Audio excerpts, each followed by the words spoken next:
Una de las cosas que fácilmente podemos perder de vista al leer una de las cartas del Nuevo Testamento es que se trata de una carta. Y que debemos leerla como se lee una carta. Si tú recibes una carta de 5 páginas, los que recuerdan, ¿verdad?, las cartas de la antigüedad, que no llegaban por correo electrónico.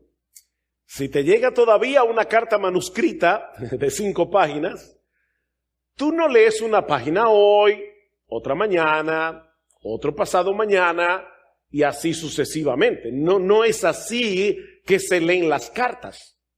Las cartas se deben leer de una sentada para poder captar el flujo de pensamiento.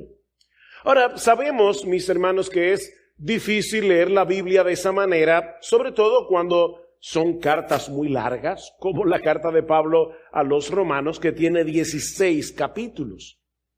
Y con la predicación, el proceso es más lento todavía, porque la mayoría de las veces nosotros pasamos varios domingos en cada capítulo. Ahora, eso no debería ser un problema, no es un problema en sí mismo, siempre que recordemos, escucha bien mi hermano, siempre que recordemos que al pasar de un capítulo al otro, no necesariamente estamos pasando de un tema al otro. Recuerda eso. Y eso lo veremos claramente al comenzar a considerar el capítulo 14 de la carta a los Romanos. Esto, ¿verdad? Es profundo, espero que estén despiertos, pero el capítulo 14 de Romanos está después del 13. Profundo, ¿verdad? Y el capítulo 14 de Romanos está antes del 15. Entonces tú tienes que tomar en cuenta que Pablo no está cambiando de tema. Mis hermanos, ¿cómo termina Romanos capítulo 13? Vestíos del Señor Jesucristo. ¿Cómo comienza el capítulo 15? Bueno, lean el versículo 7 de Romanos capítulo 15. Por tanto, aceptaos los unos a los otros como también Cristo nos aceptó para gloria de Dios. Ven, Pablo no está cambiando de tema.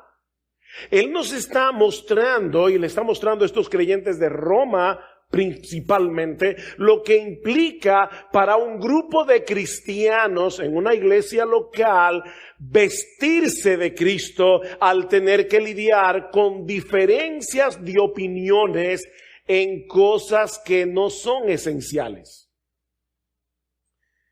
En una iglesia local, no todos vamos a tener la misma opinión en aquellos aspectos en los que Dios no ha legislado en su palabra. Hay cosas que son moralmente malas y en esas todos debemos estar de acuerdo, no debería haber diferencia. Los cristianos no tenemos libertad de mentir. Los cristianos no tenemos libertad de tomar el nombre de Dios en vano. Los cristianos no somos libres de cometer adulterio. Yo espero que en eso todos los miembros de Iglesia Bíblica del Señor Jesucristo estemos de acuerdo. Pero hay otros aspectos de la libertad cristiana en la que no todos vamos a tener la misma opinión, no todos vamos a tener la misma convicción. Y si no sabemos cómo manejamos esas diferencias, podemos hacer mucho daño y terminar destruyendo la iglesia. Por eso es que este asunto es tan importante.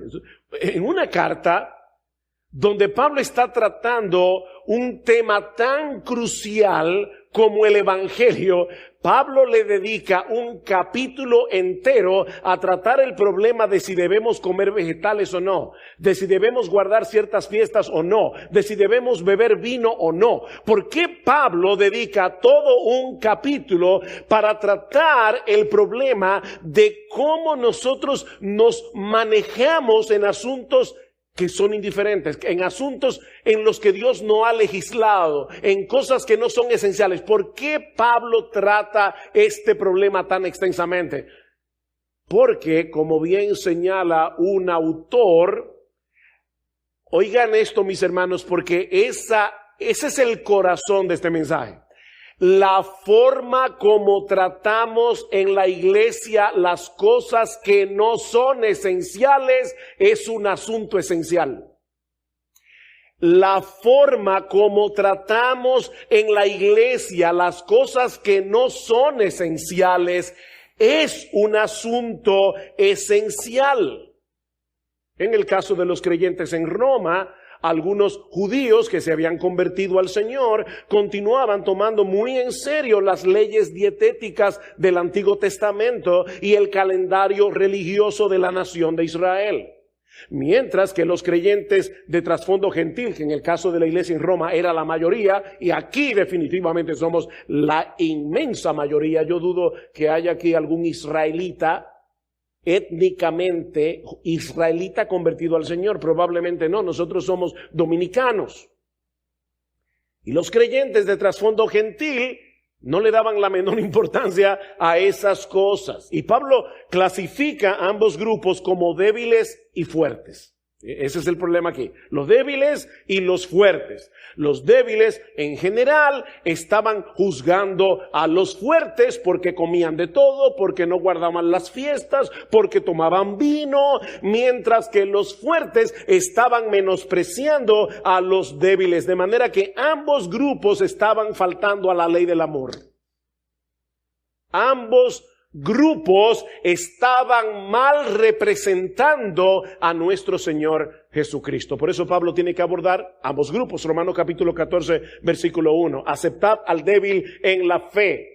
¿A quién se está dirigiendo Pablo? A los fuertes. Versículo 15, capítulo 15, versículo 1. Así que nosotros, los que somos fuertes, debemos sobrellevar las flaquezas de los débiles y no agradarnos a nosotros mismos. El problema de los fuertes y los débiles. Ahora, antes de pasar a considerar los primeros 12 versículos de Romanos capítulo 14, donde Pablo aborda mayormente, no únicamente, pero sí mayormente, el problema de los débiles, permítanme tomar unos minutos para describir con un poquito más de amplitud la identidad de cada uno de estos grupos, comenzando con los débiles. Y lo primero que debemos decir acerca de los hermanos débiles es que eran verdaderos creyentes en Cristo, que habían aceptado sin reservas el evangelio de la salvación únicamente por gracia, únicamente por la fe. Eran verdaderos cristianos. Es por eso que el tono de Pablo en Romanos es muy diferente al tono en que él escribe la carta a los Gálatas o la carta a los Colosenses. ¿Cuál era el problema en las iglesias de Galacia?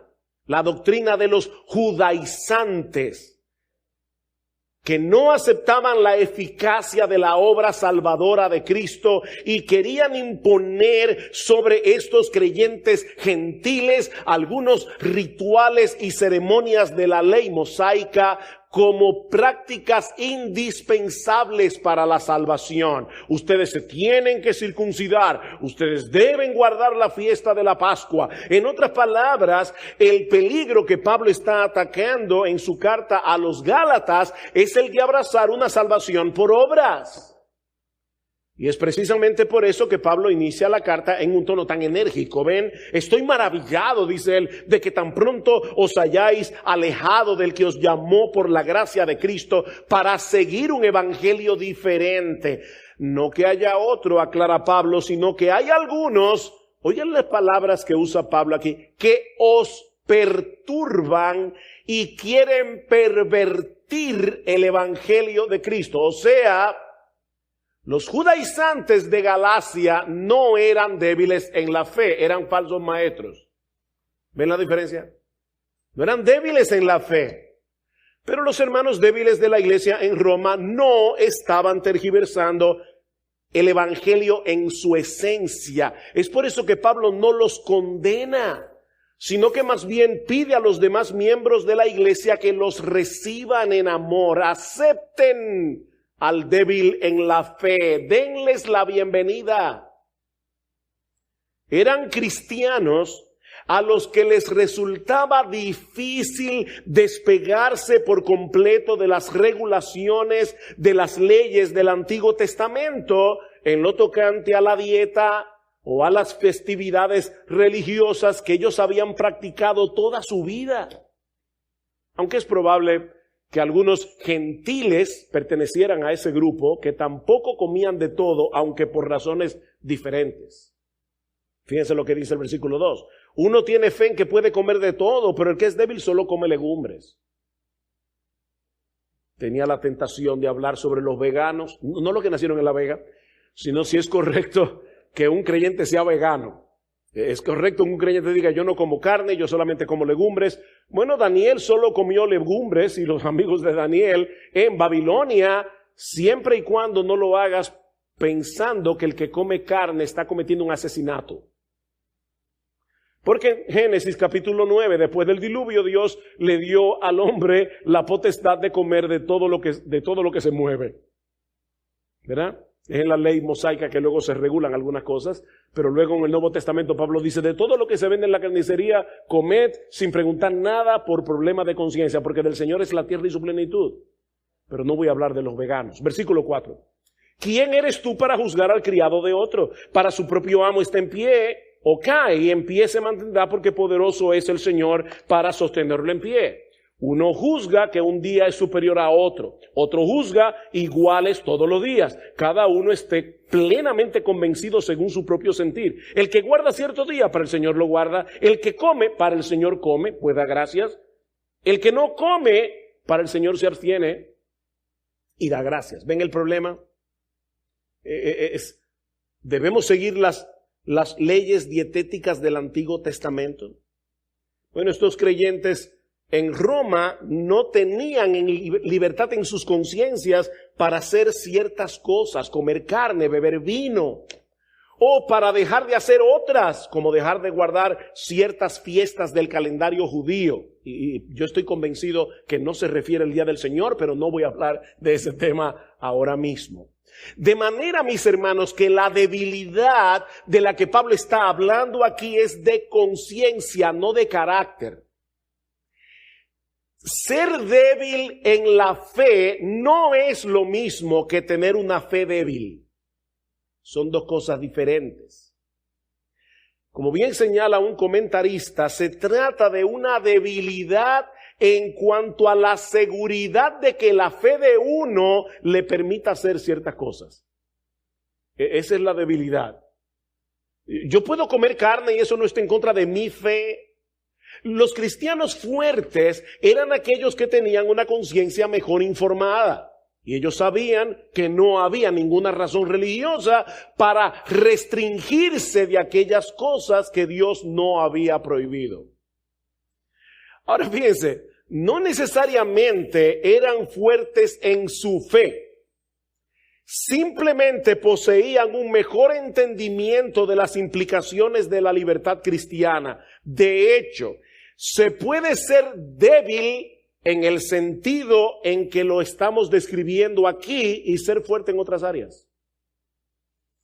Y de la misma manera, es posible que los hermanos que poseían una conciencia fuerte al mismo tiempo estuvieran luchando con otras debilidades, como de hecho vemos aquí en la carta a los romanos, porque algunos de estos creyentes fuertes no estaban dispuestos a restringir su libertad por amor a sus hermanos. En eso eran débiles.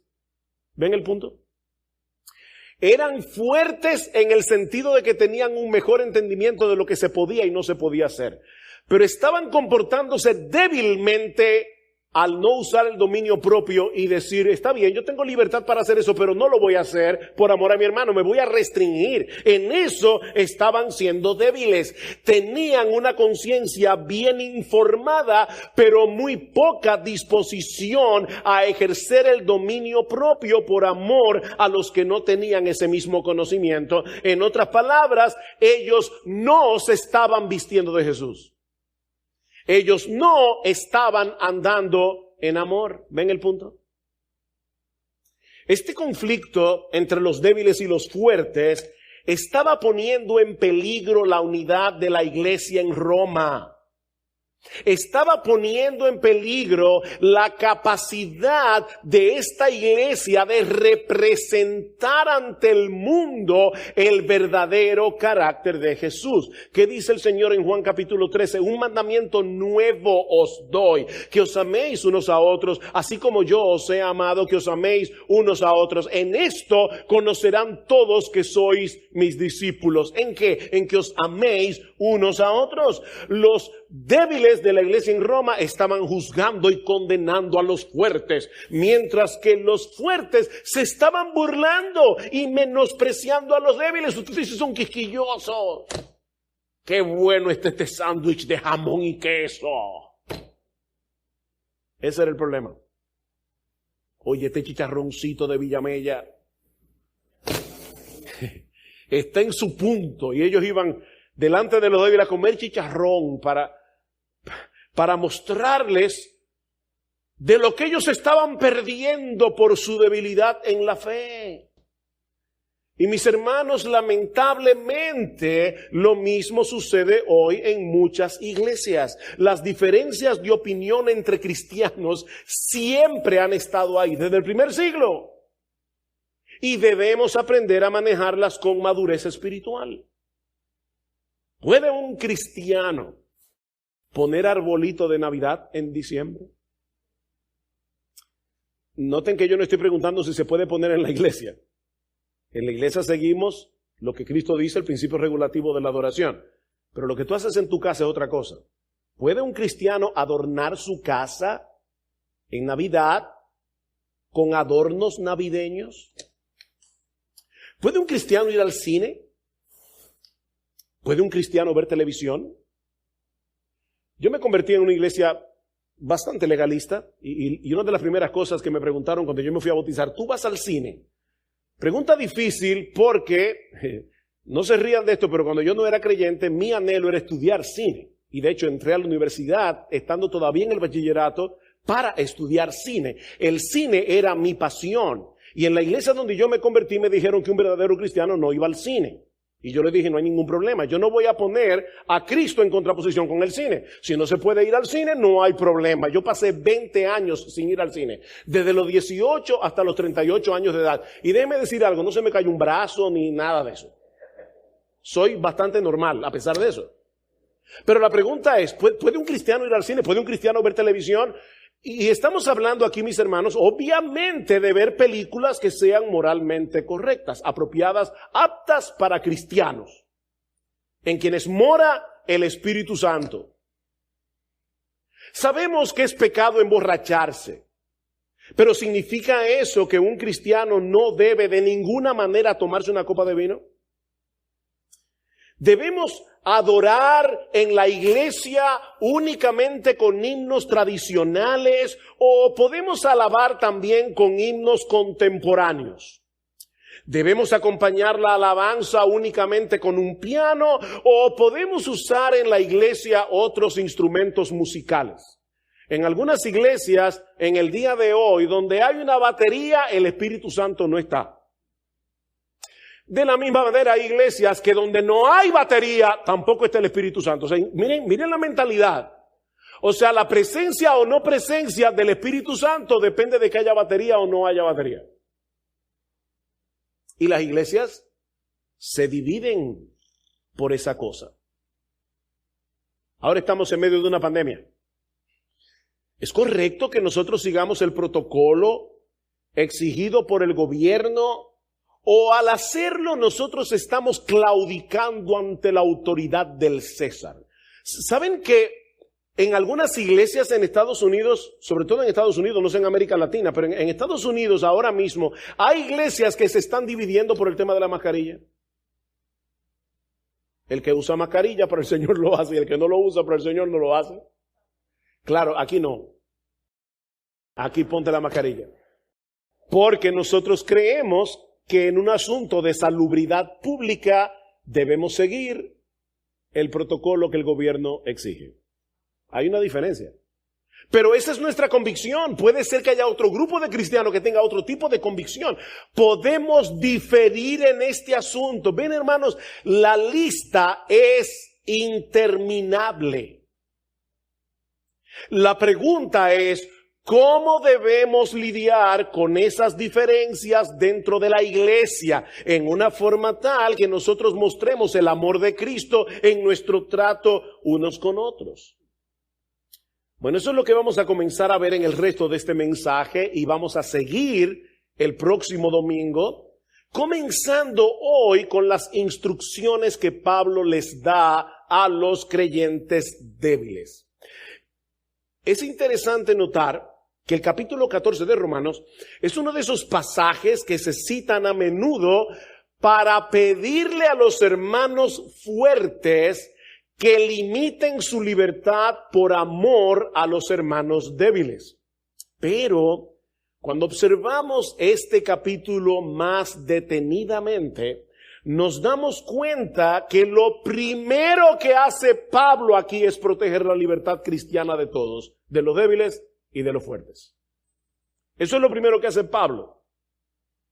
Es evidente en el resto de este pasaje que los fuertes tenían una conciencia mejor informada. De hecho, noten que el mismo apóstol Pablo se coloca a sí mismo en el grupo de los fuertes. Es una manera muy sutil de decirle a los débiles, ustedes tienen que moverse, ustedes tienen que crecer, ustedes necesitan tener una conciencia mejor informada. Capítulo 15. Así que nosotros, los que somos fuertes, o sea, Pablo se está colocando a sí mismo, y Pablo era un judío, educado por las leyes dietéticas, guardando todas las fiestas. Sin embargo, a Pablo el evangelio lo liberó. Le dio libertad en su conciencia, y ahora Pablo está diciendo, nosotros que somos fuertes, ¿qué debemos hacer? ¿Aplastar a los débiles? No, debemos soportarlos, debemos aceptarlos. El problema de los fuertes no estaba en el entendimiento que tenían de la libertad cristiana. En eso ellos estaban bien, sino en la actitud que tenían hacia aquellos que no tenían las mismas convicciones. Eso lo veremos más ampliamente el próximo domingo, si el Señor lo permite, cuando tratemos el caso de los fuertes. Pero ahora estamos con los débiles. Pablo quiere impedir que en la iglesia en Roma se estableciera lo que algunos han llamado la tiranía del hermano débil. El título de mi sermón. La tiranía del hermano débil. Como yo no puedo participar de esas cosas con una limpia conciencia, entonces nadie tiene derecho a participar de ellas. Esa es la tiranía del hermano débil. Déjennos a nosotros establecer las reglas que todos deben seguir en la iglesia, y de seguro tendremos una congregación más santa y menos mundana. Démosle la potestad a los débiles y que ellos decidan lo que se puede y no se puede hacer. Pablo no quiso ni pudo permitir eso bajo ningún concepto. No, 1000 veces no. Aparte de que los débiles estaban desarrollando una actitud hipercrítica hacia todo el que no tuviera las mismas convicciones que ellos tenían en esos asuntos de conciencia. Ellos estaban juzgando y condenando a los fuertes. ¿Cómo trata Pablo con ese asunto? Bueno, Pablo dice varias cosas aquí, por lo menos 5. En primer lugar, Pablo les recuerda que todos ellos habían sido aceptados en la presencia de Dios únicamente sobre la base de la obra perfecta de Cristo en la cruz. Noten el versículo 3. El que come no menosprecia al que no come, pero el que no come no juzgue al que come, porque Dios lo ha aceptado. Interesante, es la misma palabra del versículo 1, aceptad al débil en la fe. Es la misma palabra de Romanos 15:7. Por tanto, aceptaos los unos a los otros, como también Cristo nos aceptó para la gloria de Dios.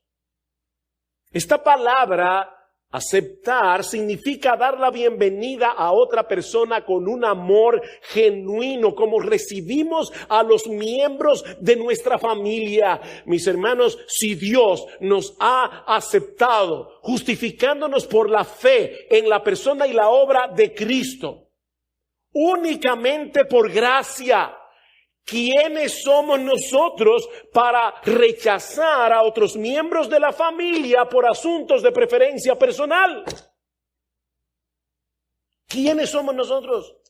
Mis hermanos, este es un argumento muy impactante. El perfecto Dios, Él es perfecto en santidad, nos recibió, nos adoptó como hijos.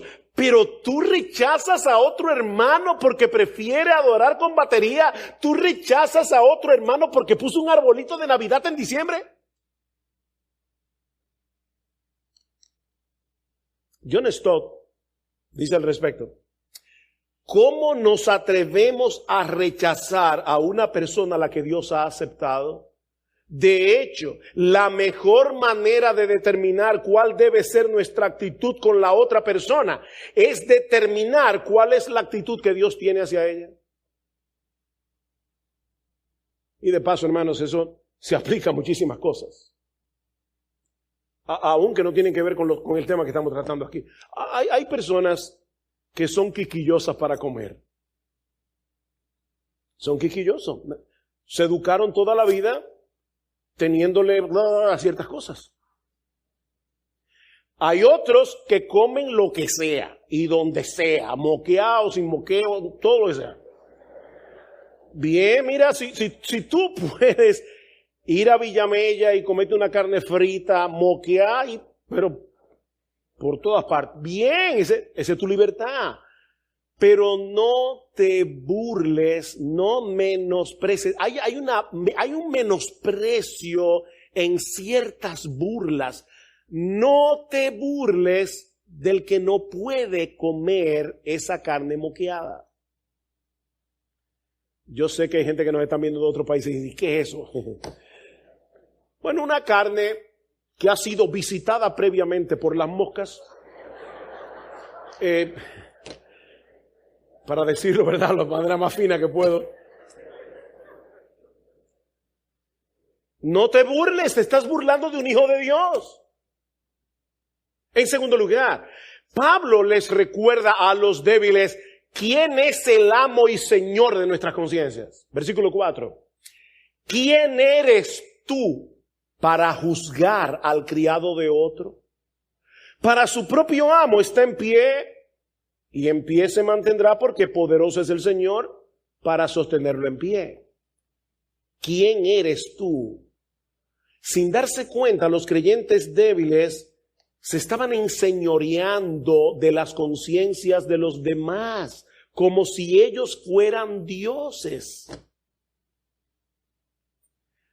Vamos a suponer que tú eres el dueño de un taller de mecánica para automóviles y que en la acera de enfrente hay otro taller de mecánica de otra persona. Y resulta que la forma como el dueño del otro taller maneja a sus empleados es totalmente distinta a la forma como tú manejas a los tuyos. Ellos tienen un horario de trabajo diferente, el proceso que usan para darle entrada y salida a los vehículos es diferente, y así con muchas otras cosas. Pregunta, ¿qué derecho tienes tú para ir al taller de tu vecino a querer cambiar las reglas que él impuso en su propio taller? ¿Quién eres tú? No puedes hacer eso. Bueno, mis hermanos, eso es exactamente lo que nosotros hacemos cuando pretendemos que los demás se comporten de acuerdo a nuestras preferencias personales y no conforme a los mandamientos de Dios. En el Antiguo Testamento Dios había dado ciertas regulaciones a su pueblo en cuanto a las carnes que se podían comer y cómo esas carnes debían prepararse. Y a eso se añadían todas las otras regulaciones que los rabinos le añadieron a las leyes de Moisés. Los miembros débiles de la iglesia en Roma probablemente razonaban de esta manera, y aquí estoy citando al comentarista Guillermo Hendrickson. En esta ciudad pagana, ¿cómo sabemos si alguna carne es en realidad limpia? ¿Cómo sabemos si el animal del que proviene esa carne era un animal limpio? ¿Y cómo sabemos si ha sido preparado del modo prescrito? ¿Y cómo sabemos si no ha sido primeramente ofrecida a un ídolo? Entonces el débil decía, mira, mejor no como carne. Mejor no como carne. Bien, les dice Pablo, estás en tu derecho. Si tú no puedes comer carne con una limpia conciencia, no lo hagas. Ellos no debían ser criticados por eso. Ellos no debían ser presionados. Una cosa es ser instruido, otra cosa es ser presionado para cambiar de opinión. Porque ellos se estaban absteniendo para el Señor, dice Pablo. El que se abstiene para el Señor se abstiene. Ellos querían agradar al Señor con su abstinencia. Pero tampoco debían tratar de imponer sus convicciones sobre los demás. Lo que nos lleva a la siguiente instrucción. Pablo les dice en tercer lugar que cada uno debe estar convencido en su propia mente de que está agradando al Señor en lo que hace. Versículo 5. Uno juzga que un día es superior a otro, otro juzga igual todos los días. Cada uno esté plenamente convencido según su propio sentir. El que guarda cierto día, para el Señor lo guarda. Y el que come, para el Señor come, pues da gracias a Dios. Y el que no come, para el Señor se abstiene y da gracias a Dios. Mira, si tú tienes dudas, no lo hagas.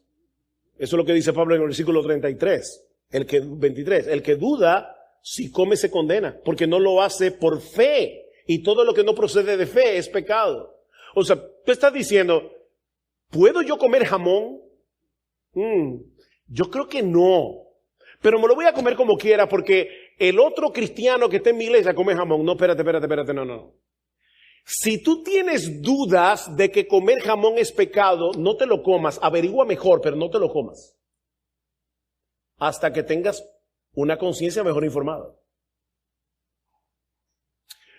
Que no es lo mismo, déjenme aclarar esto aquí, que no es lo mismo que tener una conciencia bien informada, pero todavía estar emocionalmente atado a las regulaciones anteriores de tu conciencia. Déjenme explicar a qué yo me refiero.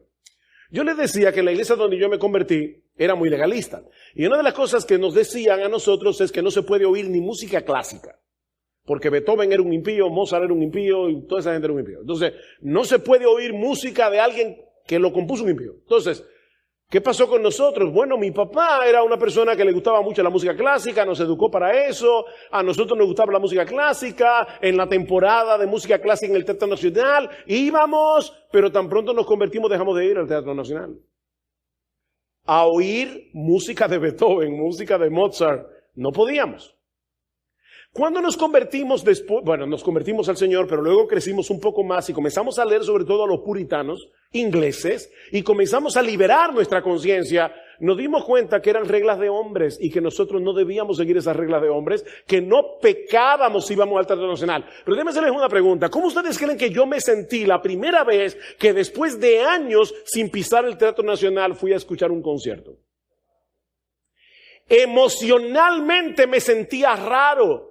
Pero yo tuve que darle un decreto a mi rareza y decir, no, yo no estoy pecando, ya mi conciencia está mejor informada y por lo tanto voy a disfrutar de mi concierto. Yo no puedo ir si todavía tengo dudas de que es pecado, pero si ya yo sé que no es pecado, aunque me sienta raro, lo voy a hacer. Porque ya yo sé que no es pecado. Ya yo sé que no es pecado. Ni mi conciencia es mi dueña. Mi Señor es mi dueño. Y si yo vi en su palabra que Él me está permitiendo hacer algo, yo debo obedecer a mi Señor, no a mi conciencia, en ese caso. Pablo esperaba que estos creyentes de Roma hicieran dos cosas. La primera era que cada uno se formara su propia opinión considerando seriamente la enseñanza de la Escritura al respecto. Voy a leer aquí de la Reina Valera. Cada uno esté plenamente convencido en su propia mente. Y una vez el creyente llega a una conclusión en cuanto a cuál es la mejor manera de agradar al Señor, entonces debe seguir su propia conciencia en ese asunto. Yo no sé si se dieron cuenta, pero en el versículo 6, la frase para el Señor aparece 4 veces. Hay un énfasis claro. El que guarda cierto día para el Señor lo guarda. Y el que come para el Señor come, pues da gracias a Dios. Y el que no come para el Señor se abstiene y da gracias a Dios. 3 veces. Para el Señor. Para el Señor. ¿Ven el punto, mis hermanos? Vive para el Señor. Pablo esperaba que estos cristianos actuaran reflexivamente, con un sincero deseo de agradar al Señor y no simplemente dejándose llevar por sus deseos o porque otros lo hacen. Eso es un argumento genial. Pero los demás lo hacen, los hijos suelen usar mucho ese argumento. Pero papi, los otros padres de la iglesia dejan ir a sus hijos a tal sitio. Está bien, pero yo no. Y no es porque yo soy mejor. Tal vez es porque yo te conozco a ti mejor. Porque puede ser que un padre tenga un hijo tan maduro que le permita hacer ciertas cosas, y puede ser que otro padre tenga un hijo tan inmaduro que no le permita hacer eso mismo, porque cada padre tiene que tomar su propia decisión. El punto aquí es estar bien informado por la Biblia, mi hermano. No hagas algo porque es una moda. Tú quieres agradar al Señor, no a la mayoría. Recuerda que son los peces muertos los que no resisten la corriente. Es por eso que Pablo le dice, en cuarto lugar, aquí está la cuarta instrucción al débil, que debemos vivir con la conciencia de que no nos pertenecemos a nosotros mismos. Cristo nos compró para Él al precio de su sangre. Versículo 7. Porque ninguno de nosotros vive para sí mismo y ninguno muere para sí mismo. Pues si vivimos, para el Señor vivimos. Y si morimos, para el Señor morimos. Por tanto, ya sea que vivamos o que muramos, del Señor somos. Porque para esto Cristo murió y resucitó. ¿Saben para qué? Para ser Señor. Tanto de los muertos como de los vivos. Cristo es el Señor. ¿Saben lo que eso significa, mi amado hermano? Que tú no te perteneces, que tú no te gobiernas, que tú no estás aquí para hacer tu voluntad, sino su voluntad. Él es el Señor, no tú. Tengo un amigo mexicano que dice, algunos cristianos el domingo cantan Jesús es mi Rey soberano y los otros 6 días de la semana cantan pero sigo siendo el Rey. No, no se puede. No. Si Jesús es el Rey soberano, no puede ser solamente el domingo, es el lunes, el martes, el miércoles, el jueves, el viernes, el sábado, el domingo y las 24 horas. Él es el Señor. Ya sea que decidas abstenerte de algo que no está prohibido en la Escritura o que decidas participar de ello, mi amado hermano, asegúrate que lo estás haciendo para el Señor. Y ¿sabes una buena forma de asegurarte de eso? Pregúntate, ¿tú puedes dar gracias por lo que vas a hacer? Porque si no puedes, no lo hagas. En Colosenses capítulo 3 dice, dando gracias al Señor en todo. Dando gracias al Señor por medio de Cristo en todo. Si tú no puedes dar gracias por lo que vas a hacer, no lo hagas. Supongamos que algún hermano decide abstenerse de beber vino, aún moderadamente. Porque él razona, mira, esta es una sociedad que ha abusado del alcohol y yo no quiero ser partícipe de eso. Yo no quiero que un amigo mío alcohólico me vea en una barra, me vea en un sitio bebiendo. Yo prefiero abstenerme o tal vez en su antigua vida este hermano era un alcohólico y él dice, mira, para mí, de verdad, lo mejor es mantenerme lo más lejos posible de todo alcohol, aunque sea una copa de vino. Ese hermano no debería ser etiquetado como un hermano débil, sino más bien como alguien que entiende que lo más prudente es abstenerse. ¿Y saben qué, mis hermanos? Eso es digno de alabanza. Eso es digno de alabanza. Pero como la Biblia no prohíbe el uso moderado del vino, sería incorrecto el uso moderado. Subrayen la palabra moderado. sería incorrecto que este hermano comience una campaña de abstinencia en la iglesia. Nadie en la iglesia debe beber vino. Y el que lo hace es un mundano. No, mi hermano, no. Y lo mismo podemos decir del cine, podemos decir del uso de la televisión. Un cristiano puede llegar a la conclusión de que lo mejor para él es abstenerse de ir al cine o de ver televisión. No, prefiero no hacerlo, porque aunque la película que estoy viendo es sana, de repente me meten un anuncio o aparece una escena que yo no estaba esperando y yo no tengo tiempo para cambiarla y a mí me hace daño. Por lo tanto, cero televisión en mi casa. Bien, estás en tu derecho, eso es digno de alabanza. Tal vez para ti es lo mejor, pero esa es una decisión personal que no debe ser impuesta sobre todos en la iglesia.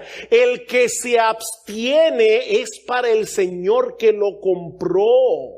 Y el que no se abstiene debe estar seguro que también lo está haciendo para el Señor. Y de acuerdo a los parámetros que Cristo estableció, hay películas y hay películas. Y no todas las películas son aptas para cristianos. Pero Pablo les recuerda también, en quinto y último lugar, que todos nosotros le daremos cuenta a Dios algún día y que su veredicto es el único que es infalible. El único veredicto infalible es el del Señor. Versículo 10. Pero tú, ¿por qué juzgas a tu hermano? O también tú, ¿por qué menosprecias a tu hermano? Porque todos compareceremos ante el tribunal de Dios, porque está escrito: vivo yo, dice el Señor, que ante mí se doblará toda rodilla y toda lengua alabará a Dios. De modo que cada uno de nosotros dará a Dios cuenta de sí mismo. Ese es un argumento poderoso. Es muy probable que Pablo estuviera pensando en las palabras de Jesús en Mateo capítulo 7, no juzguéis para que no seáis juzgados. ¿Está prohibiendo el Señor a los cristianos que hagan uso de sus facultades críticas para evaluar las doctrinas o las prácticas de otras personas? Por supuesto que no.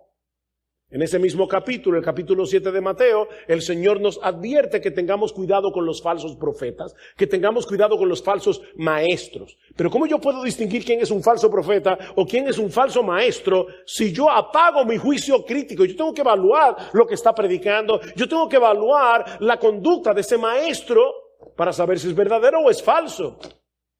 Lo que el Señor está prohibiendo es ese espíritu censurador e hipercrítico que asume el derecho de pasar un juicio inmisericordia y severo sobre la conducta de los demás, justificando al mismo tiempo su propia conducta. Por eso es que Cristo dice: ¿y por qué tú miras la mota o la paja que está en el ojo de tu hermano y no te das cuenta de la viga que está en tu propio ojo? ¿Y cómo puedes decir a tu hermano: déjame sacar la mota, la paja de tu propio ojo, cuando la viga está en tu ojo? Dice el Señor. O sea, lo que el Señor está diciendo aquí es: no te acerques a ayudar al hermano, y noten entre comillas, con un espíritu de superioridad. Noten lo que dice el versículo 10. Pero tú, ¿por qué juzgas o condenas a tu hermano? O también tú, ¿por qué menosprecias a tu hermano? Esas dos actitudes revelan un espíritu hipercrítico. Yo condeno a todo el que no piense como yo en cosas que no son esenciales. Pero yo menosprecio al que no haga como yo en cosas que no son esenciales. Dice John Piper que esta figura debe haber causado mucha risa a los que escucharon a Jesús. Porque ustedes se imaginan a una persona con una viga atravesada aquí. Déjame sacar la paja del ojo. ¡Bum! Le diste con la viga. Porque eres un inmisericordia. O sea, tú no estás consciente de tu propio pecado. Y como no estás consciente de tu propio pecado, que es como una viga, tú no puedes sacar la paja del ojo de tu hermano, le vas a pegar un tablazo.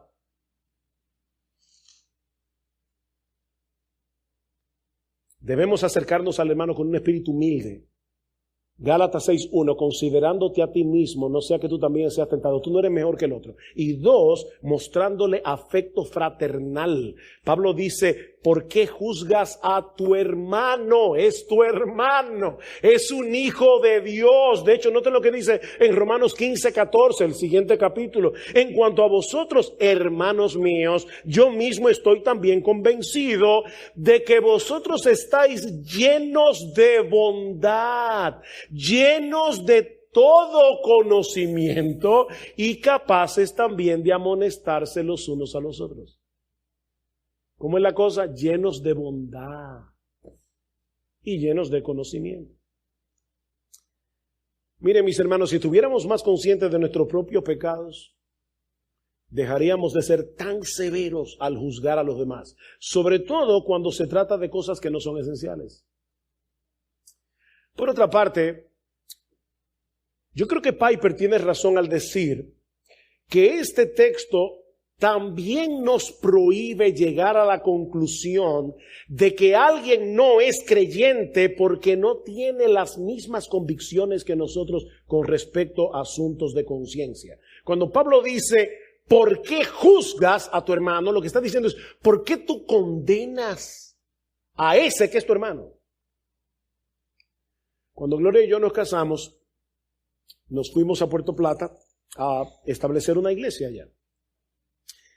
Y los lunes era mi día de descanso, y como era en Puerto Plata y no teníamos carro, nosotros bajábamos ahí al malecón y nos sentábamos un rato ahí en la playa, tranquilos, a relajarnos un rato. Un día, Gloria está en la playa, oigan bien, no en traje de baño siquiera, estaba en pantalones, vestida, pero con pantalón.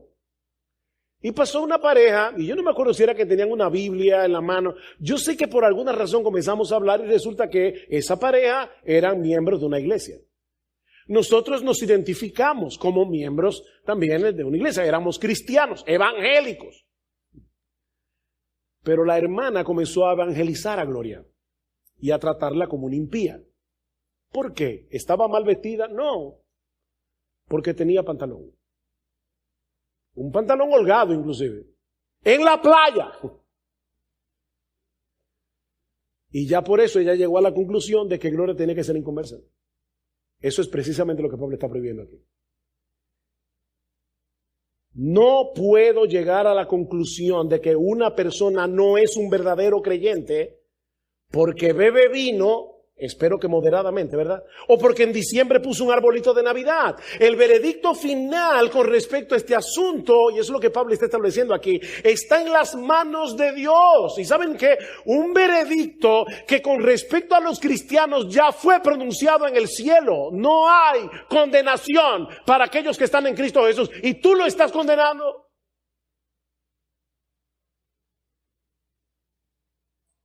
Es interesante notar la cita de Pablo en el versículo 11, porque así está escrito. Vivo yo, dice el Señor, que ante mí se doblará toda rodilla. Pablo está citando aquí un pasaje en el libro de Isaías. Y ese pasaje enfatiza una y otra vez que solo Dios es Dios y que no hay ningún otro Dios aparte de Él. De manera que lo que Pablo está diciéndole a los débiles es, no quieran jugar el papel de Dios, bájate de ese pedestal. Bájate de ese pedestal. El único juez que puede ver verdaderamente la condición de cada corazón es Dios. Nosotros no tenemos esa capacidad. Dios puede ver el asunto desde todos los ángulos. Y Él no solamente ve lo que hacemos, sino también por qué lo hacemos. Por eso es que Pablo dice en 1 Corintios capítulo 4, versículo 5, no juzguéis nada antes de tiempo hasta que venga el Señor.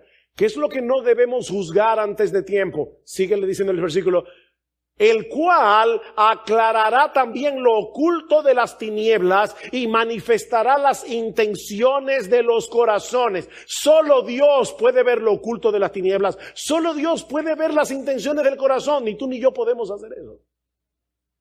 ¿Y cuántas veces pasa en la iglesia que gente dice, no, yo sé por qué lo hizo? No, tú no sabes por qué lo hizo. Tú sabes lo que hizo, pero tú no sabes por qué.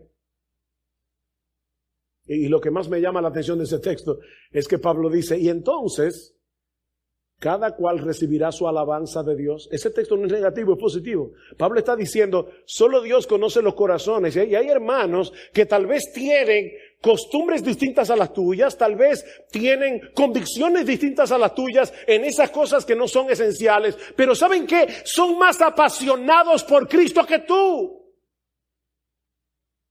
Y cuando lleguemos al juicio, nos vamos a sorprender. Porque ese que tú criticabas recibió una corona más grande que la tuya.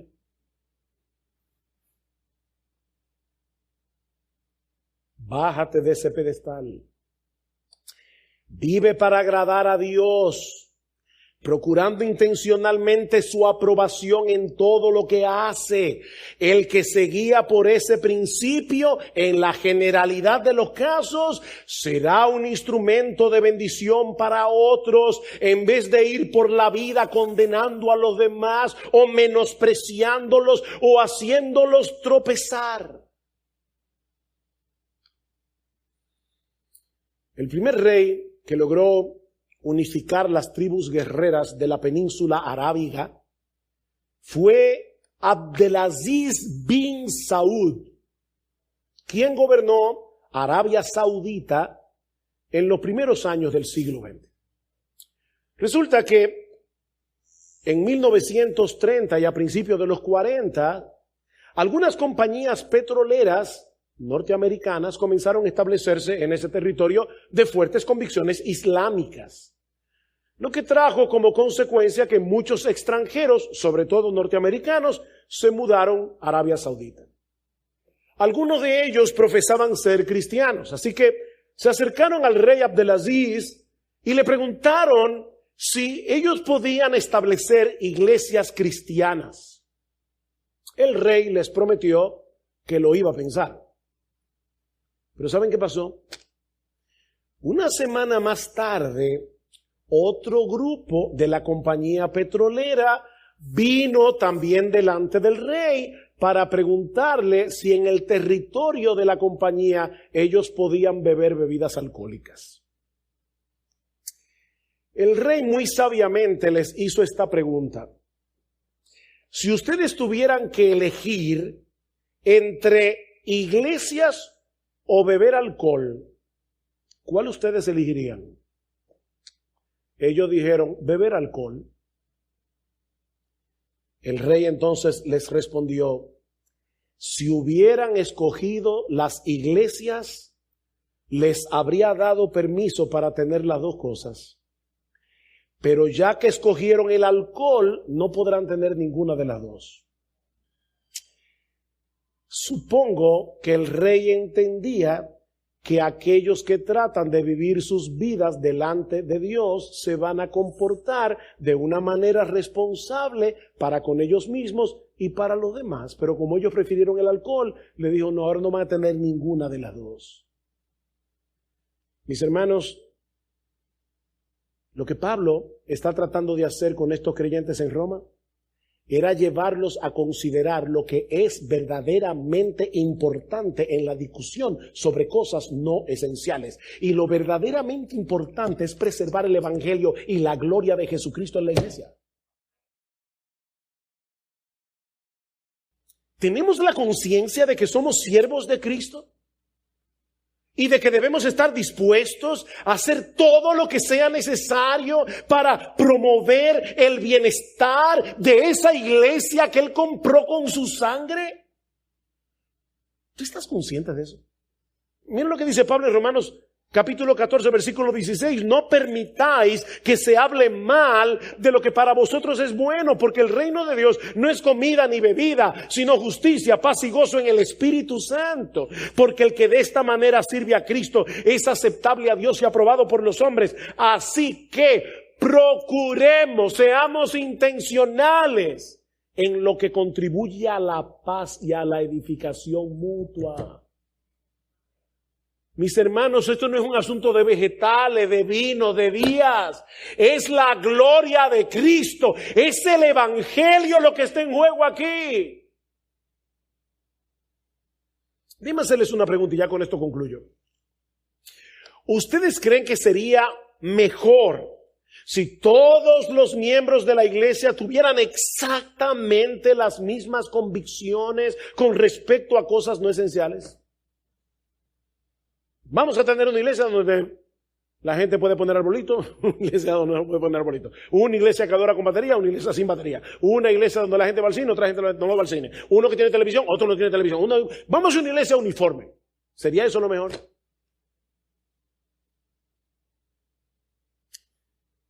Déjeme ponerlo de otro modo. La misma pregunta refraseada. ¿Dónde será más evidente la gloria de Dios? En una iglesia local donde la mayoría posee convicciones similares en esas cosas no esenciales, o en una iglesia que ha aprendido a convivir en amor y respeto a pesar de las diferencias, ¿dónde se ve más claro la gloria de Cristo? Pablo responde indirectamente a esta pregunta en Romanos 15. Vean el versículo 5. Y que el Dios de la paciencia y del consuelo os conceda tener el mismo sentir los unos para con los otros conforme a Cristo, no conforme a la preferencia de cada uno.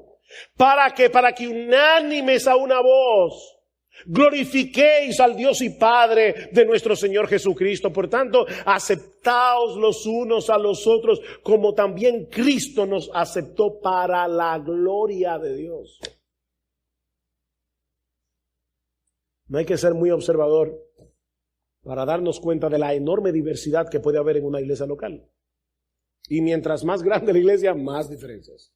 De edad, de madurez espiritual, de trasfondo religioso, de trasfondo cultural.